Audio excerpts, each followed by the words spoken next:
నమస్కారం. Gita beyond channel కు స్వాగతం. ఈ రోజు భగవద్గీత మొదటి అధ్యాయం 9వ శ్లోకం గురించి తెలుసుకుందాం. ఇది మనకు ధర్మం మరియు గర్వం మధ్య ఉన్న సంబంధాన్ని వివరిస్తుంది.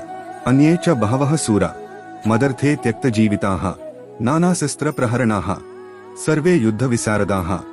ఈ శ్లోకంలో దుర్యోధనుడు తన సైన్యంలోని వీరుల శక్తిని గర్వంతో వర్ణించాడు. ఇంకా అనేక మంది వీరులున్నారు.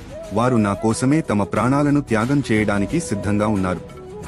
వారు విభిన్నమైన ఆయుధాలతో సన్నద్ధంగా ఉన్నారు మరియు యుద్ధ నైపుణ్యంలో ప్రావీణ్యం కలవారు. అతని అనుచరులు ధైర్యవంతులుగా ఉన్నా వారు నైతికత మరియు ధర్మానికి వ్యతిరేకంగా ఉన్న పక్షాన నిలిచారు.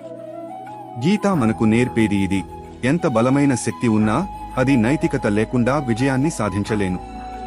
మన జీవితంలో కూడా ఇదే వర్తిస్తుంది. మన ప్రయత్నాలు నిజాయితీ, ధర్మంతో నడిస్తేనే విజయం శాశ్వతమవుతుంది. మీ అభిప్రాయాలను కామెంట్లలో తెలియజేయండి. ఇలాంటి మరిన్ని గీతా శ్లోకాల వివరణల కోసం గీతా బియాండ్ ఛానల్ను సబ్స్క్రైబ్ చేయండి. మరిన్ని గీతా సందేశాలతో మళ్ళీ కలుద్దాం. హరే కృష్ణ.